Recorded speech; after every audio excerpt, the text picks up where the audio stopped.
Hey everybody, it's Tim again. Tim's BMW DIY.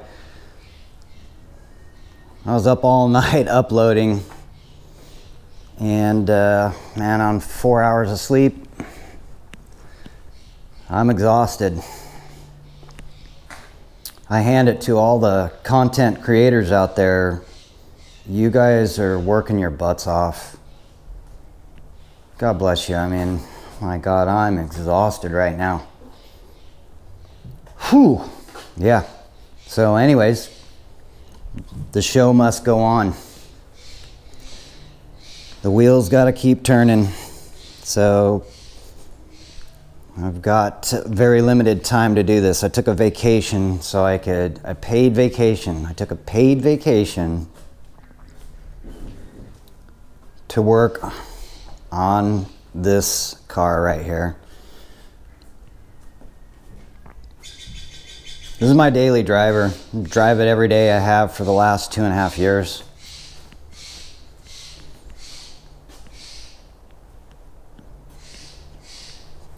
Just you know, it's got paint chips.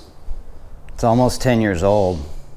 It's no garage queen by any means. It's not gonna win a you know, best in show at the concourse for 100,000 mile plus BMW category.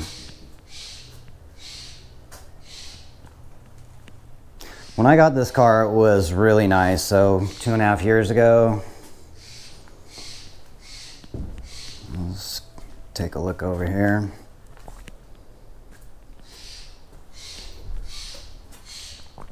When I got the car, the only thing that kind of really pissed me off is whoever owned it before me didn't know how to park.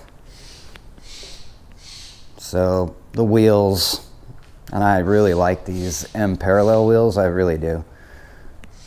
The wheels got rashed. Let me show you. It makes me sad every time I do this, but yep. People buy expensive cars and then don't know how to park them. You go around the rest of the wheel, not too bad. Get to here, oops. Forgot how to park, oops. Yeah, it's okay. I'm gonna get them fixed, or I actually have another set of rims already right now.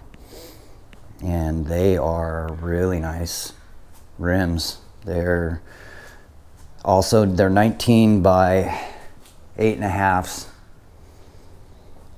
I don't know how big of a tire I can actually get on an 8.5, 9-inch size rim, but anyways, yeah, she has seen plenty of highway use. I commute every day on the highway, so rock chips galore.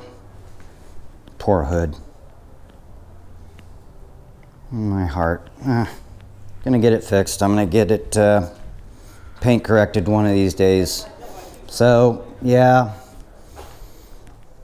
I wanted to give you guys a little sneak peek of this car because I'm about to tear it apart.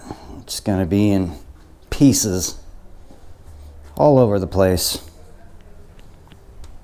And a little spoiler I put on it. The IS.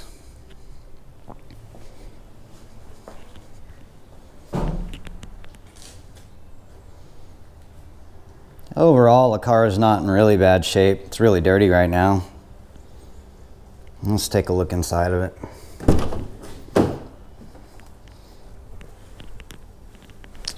$100,000 BMW. The seats. You can see all the dust. It's dirty as... Yeah. Can tell I'm a responsible BMW owner there. Seats are dirty. Carpets are dirty. But I try my best to keep it somewhat clean. Picture the DCT. A little shot of that. Nice head units. The one thing I can say about the E90 generation, they still had physical gauges, physical dials, knobs. This is the back seat that, well, let's check it out back here. I think I've sat in this one time since I've owned it. Dirty. Knock all the dust out of it.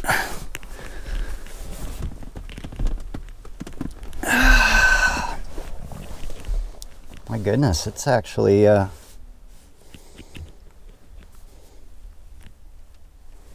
actually not too bad in here. Unbelievable. I've never even like messed with this stuff. Okay. I don't think it has the option to go through. I've never even looked in the trunk. Some of the E90 generations have an option where you can pull a lever in the trunk and the rear seats will fold down. But I don't think that was one of the, you know, and it's amazing. This car had every option except for that folding rear access.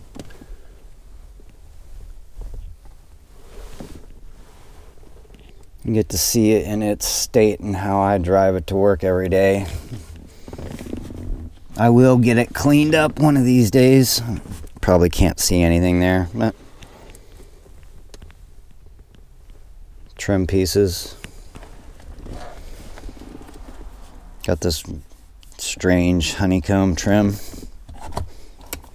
Ashtray never gets used.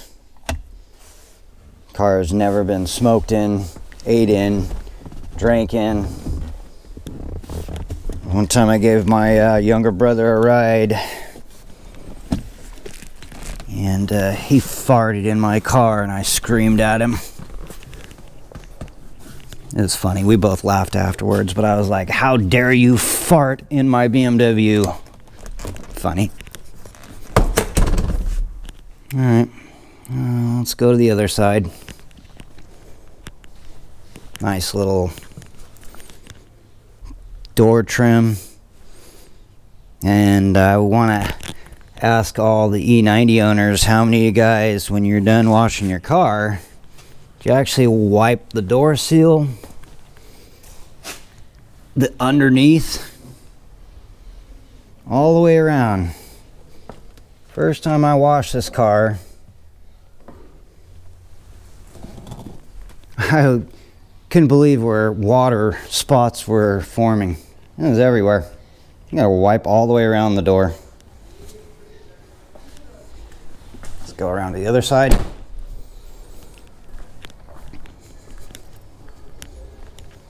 Yeah, she's not perfect.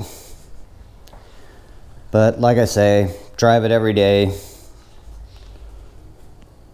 It's very fun to drive.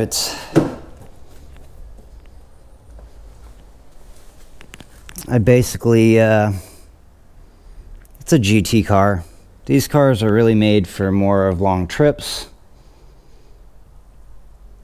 than they are driving every day, but I drive it every day because I have a fairly significant commute and it's all highway. Seat, driver's seat. This part right here, when you look at E90s, this bolster, this guy usually is split by now. And I've managed every time I get in and out of this car to be gentle on that bolster, because I know it's not going to last. It eventually will split.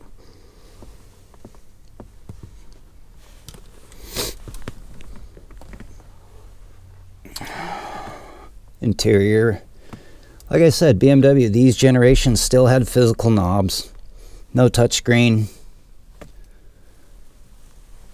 Kind of the last on a long line of physical gauges. Gauge cluster.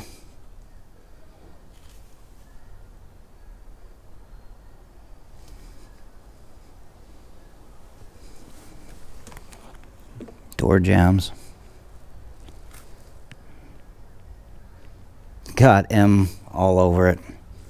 They tried to portray this like it was a sports car, but in reality, M Sport steering wheel. In reality, this is a luxury car pretending to be a sports car. Like I say, I believe it's a traditional GT car, but not in my world. One more thing, let me just show you.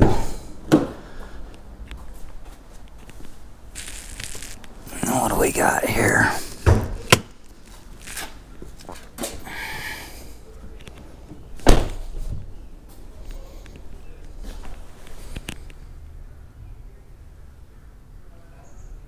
Side badges.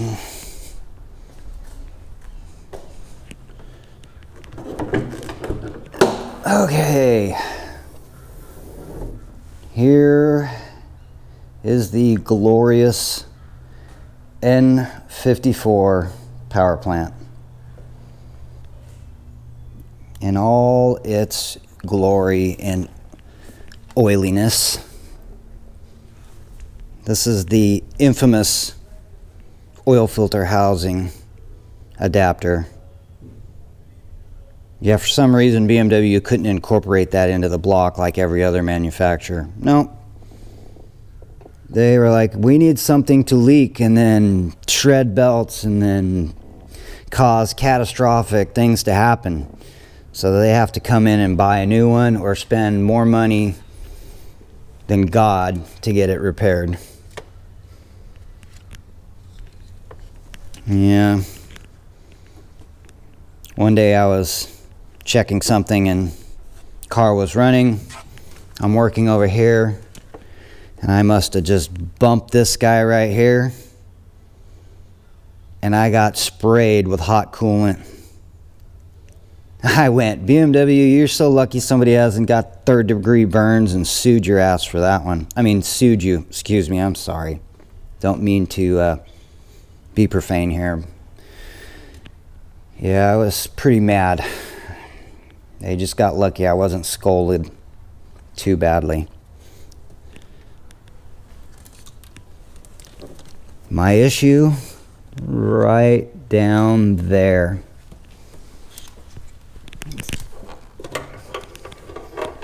Yep. It's probably can't pick anything up, but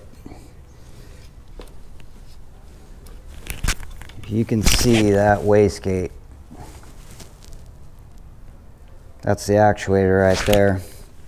So this guy, let's see if it's stuck. Let me unbind it for you. You hear that? If you can't hear it, it sounds like a bunch of loose change.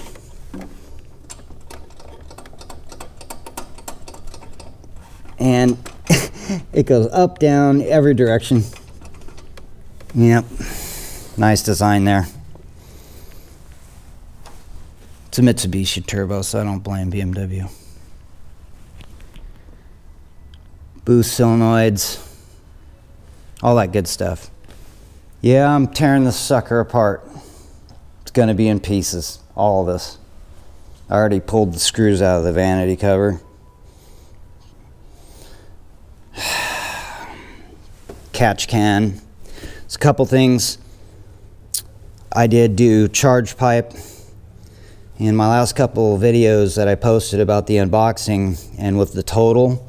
Well, that was a total for the summation of everything to this point, and I forgot to mention that I already have a charge pipe, Burger Motorsports catch can. Underneath this guy is a Burger Motorsports PCV valve. Down here, you're not going to be able to see it, but right there's a stepped intercooler.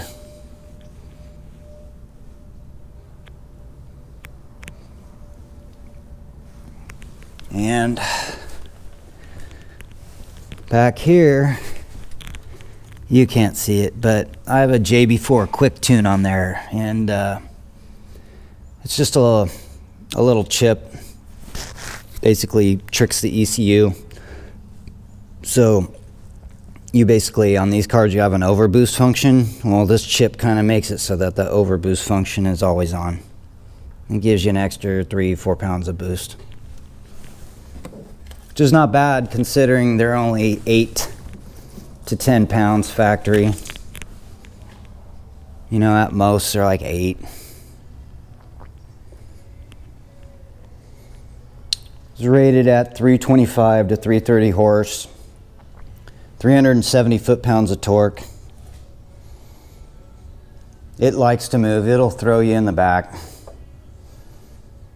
It just runs out of steam at $5,000. These motors they don't make any power past $5,000 unless you have a really nice exhaust system, no cats on it,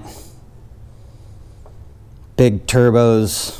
You know, the power goes up as you get rid of all the stock stuff. That's not my goal. I want this all to look like this. So if someday someone wants to purchase my car, which I plan on either holding on to it or selling, I don't know. I just want to make it so whoever gets it next, whether I keep it or sell it, because I'm not sure. I want something that's very sorted. No leaks, everything's done. You can just drive it 60, 70,000 miles and all you'll have to do is this oil filter housing gasket over and over. Everything else I want to sort for the person. So I even have a couple of my own inventions that I eventually want to unveil. I've already had an engineering student drop the plans. So I have some fixes for this car. You know, that stupid belt. I think that's another video I'm gonna show you guys one of these times. Talked about belts and why they shred and what the hell happens and how you end up taking the whole motor apart, literally, and plucking out spaghetti out of your pickup tube, timing chain, vacuum pump chain. Yeah, it's really silly, stupid. Okay.